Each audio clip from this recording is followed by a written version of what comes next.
Courage.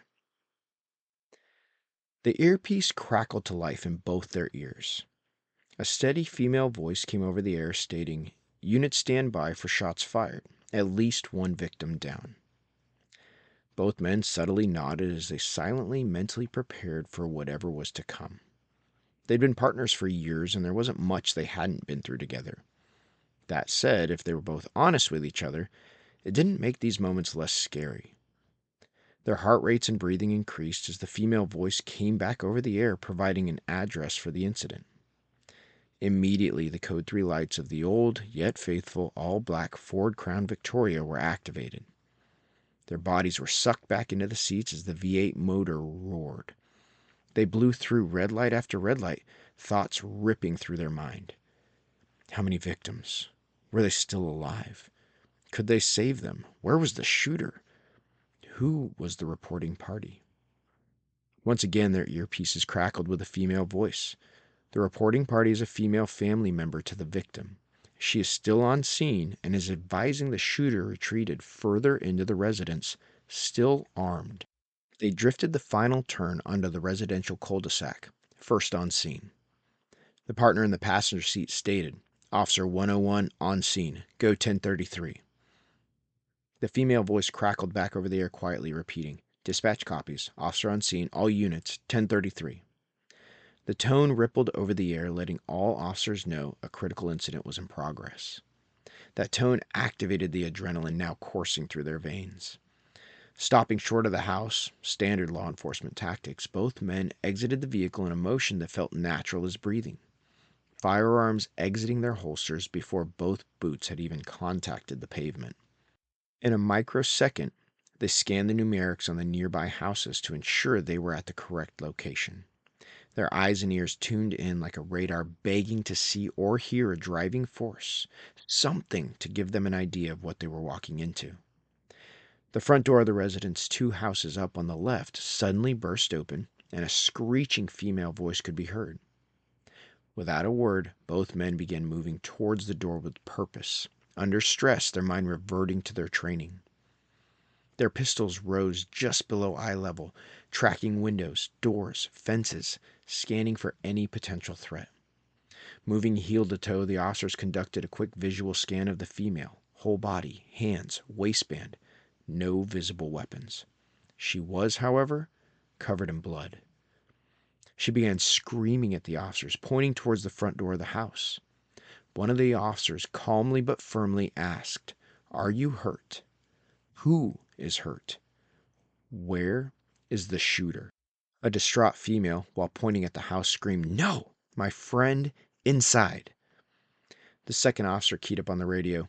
"RP contacted in front yard. Uninjured. Advising victim and suspect inside residence. Making entry." Both officers, having conducted similar movements dozens of times, silently moved towards the front door. The female had left the door open. Stopping a few feet short of the threshold, using the frame of the door for cover, one of the officers announced, "Police! Make yourself known." No answer. From behind them in the front yard, they heard the female continuing to shriek, "He shot him! He shot him! Help him!" Adrenaline slicing through their veins, the 2 men looked at each other and silently nodded.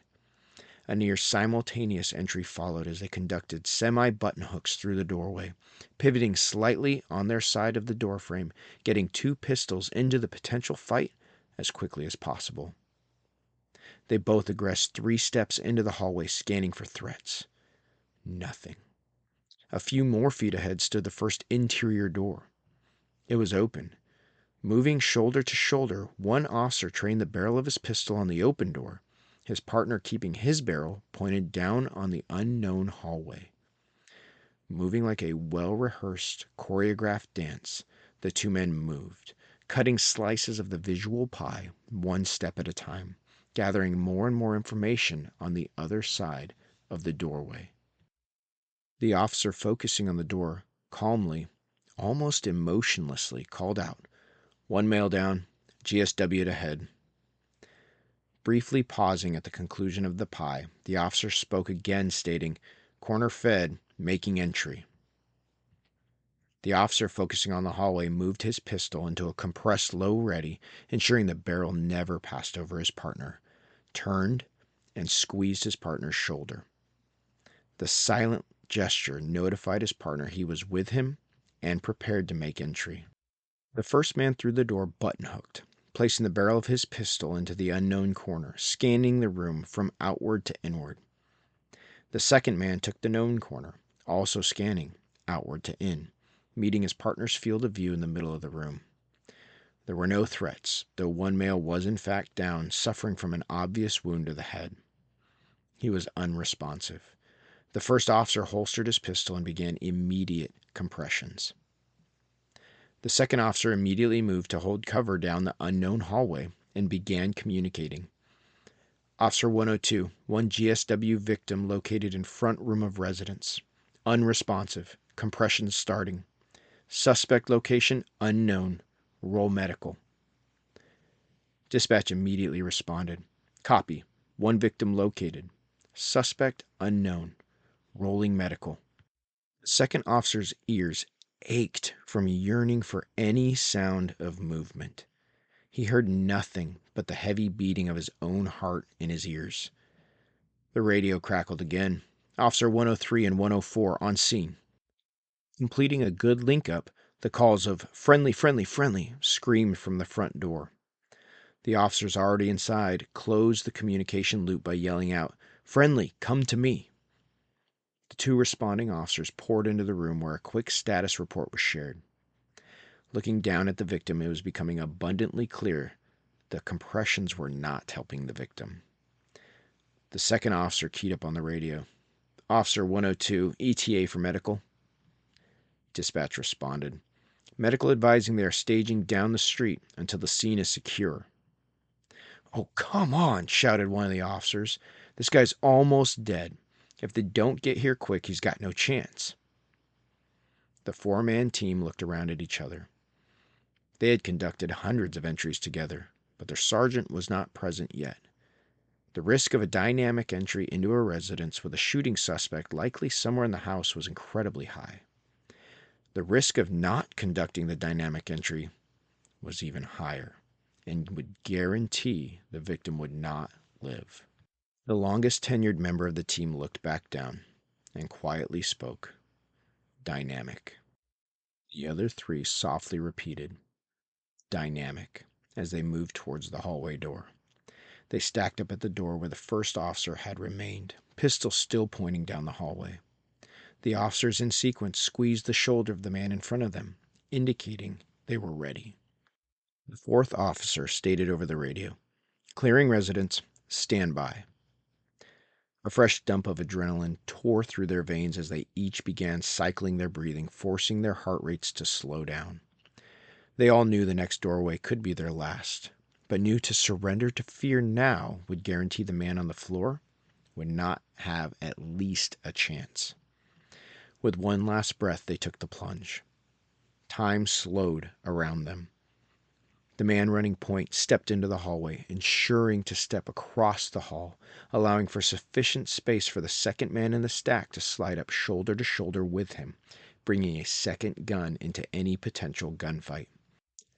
With the timing and precision of a symphony orchestra, the four men, pistols drawn, quickly moved through the house, silently navigating the treacherous waters of the unknown. The reality was every threshold they crossed could be the gunfight of their lives. There were no pies on a dynamic entry. Breach, speed, surprise, violence of action, over and over.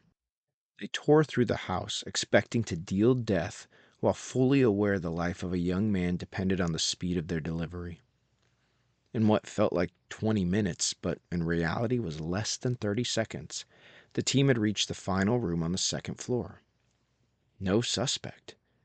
He must have run out the back door immediately following the shooting. One of the officers keyed up. "Residence clear. Roll medical." Dispatch responded. "Copy. Residence clear. Roll medical." As the four men made their way back down the stairs, they saw multiple patrol officers had arrived in the time they had cleared the residence, and the ambulance was pulling up. The medics entered the scene and within moments declared the victim deceased. As the four men stepped out into the waning sunlight, their adrenaline following the sun's lead, the weight of the loss of life, and the questioning of what they could have done differently all began to sink in. The female from earlier, still covered in blood, standing at the edge of the driveway, saw through the doorway the medics were already exiting the room and immediately knew the outcome. A devastated screech filled the air as she sprinted towards the door. The first officer wrapped her up as she tried to run past. The two, now covered in the blood of the deceased, stood, one processing the loss of a loved one, the other processing how close they could have been to losing their own life. Courage is not the absence of fear, but rather the assessment that something else is more important than fear. Franklin D. Roosevelt. One of the themes of this book is the concept of choice. When our world thinks of courage, we often think of our members of the military making heroic decisions to ensure the well-being of their brothers and sisters in arms. Or perhaps our first responders, like the story above, choosing to intentionally place their lives on the line for the sake of another. Let's make it abundantly clear. These acts of selflessness are the definition of courage, and these men and women deserve far more honor than we give them. That said, these are not the only acts of courage our world witnesses on a daily basis, and we most certainly have opportunities to choose to be courageous, whether or not we ever enter a combat zone or respond to a homicide in progress. The father that has no idea how to cope with the things he's done but chooses to not pick up the bottle, instead choosing to pick up his Bible and get on his knees. Courage. That husband who feels disrespected, belittled, and worthless because of his wife's words and actions, but chooses to respond with Christ-like love instead. Courage. When we are home alone and the temptation of pornography strikes, choosing to get our mind right and not be controlled or captivated by the lies of lust. Courage. The leader of the home choosing to get his family to church instead of hanging out with all of his buddies to watch the game. Courage. That provider having no idea how they'll make ends meet, but instead of allowing his marriage to dissolve into endless conflict, taking it to the Father in heaven, trusting he will make a way, and doing whatever it takes to ensure his family is cared for. Courage. When life's countless distractions from sports to social media to hobbies threaten to waste our most valuable commodity, choosing to pour into the people around us instead, so that when that moment to impact eternity comes up, we have already placed that initial investment. Courage. These moments and so many others are examples of courage because we are choosing to stand up to the schemes of Satan. Satan doesn't need us to believe in him. He just needs us to be distracted or paralyzed by fear. As the men of this generation, we must choose to confront these schemes head on. We must choose courage. We might not get the numbness of the bottle, the distraction of pornography, or the momentary fleeting joy of a sports match, but we do get to impact eternity. We must win these small battles in the trenches, and this takes courage. As men, we are called on to draw these battle lines, and it is time we open a new front in this eternal war. It's time men of courage stood up and remembered. It's not courage found within ourselves, but the courage given by the God we serve. Can your courage endure, or can your hands be strong in the days that I shall deal with you? I, the Lord, have spoken, and I will do it. Ezekiel 22:14. This, of course, begs the question, what is our playbook? What can we do to bring the courage of the Lord to bear in this war against cowardice? Number 1, take every thought captive. Pursuing this theme of choice, we find ourselves, once again, face to face with the brutal reality that we have a choice in this battle. As men, we find ourselves overwhelmed, anxious, and fearful because we believe we must fight these battles on our own. This is a lie. We must choose to take these thoughts captive and know our God chose to die for us in spite of these fears and doubts. We destroy arguments and every lofty opinion raised against the knowledge of God and take every thought captive to obey Christ. 2 Corinthians 10:5. We must choose not to dwell on these fears, but afford our Almighty Savior an opportunity to fill our mind with that which is good, right, and true. We must choose to stop allowing ourselves to believe the lies of this world and the cowardice it provokes. Number 2, control the input. Our world, the news, social media, and culture belittle our God-fearing men. We label fathers, husbands, and followers of Christ as weak or sometimes toxic. We celebrate careers, bank accounts, and promiscuity at the low cost of eternity. Sarcasm. We may be able to stand against the tide of Satan and his lies for a time. We may be able to resist the darkness of this world for a time. But eventually, the idea we allow in our minds will consume us. What music are you listening to? What movies or shows are you watching? What social media are you viewing? All music is a form of worship. It just depends on what you're worshiping. John Foreman, the lead singer of Switchfoot. Much like an athlete preparing for a game, how we prepare our mind before the match will often have a direct impact on the result of the outcome. This is not only true in the battlefield of life, but even more consequential than a game in which nobody will remember the result tomorrow. Number 3, slow down. Slowing down is such a multifaceted answer. Under duress, when faced with a critical incident, choosing to slow down, breathe, and make a good decision versus rushing to a poor decision with potential catastrophic consequences is so crucial. In the tactical world, it is often referenced as, don't rush to your death, or nobody cares how fast you miss. Take a big, deep breath. Slowly exhale. Consider my capabilities and options. Make a logical, courageous choice, not one driven by fear, anxiety, or worry. Outside of moments of immediate duress, we are often confronted by moments demanding courage, but due to our sinful, ill-prepared nature, we often make the choice of cowardice. We choose to pick up the bottle in a fleeting moment of weakness.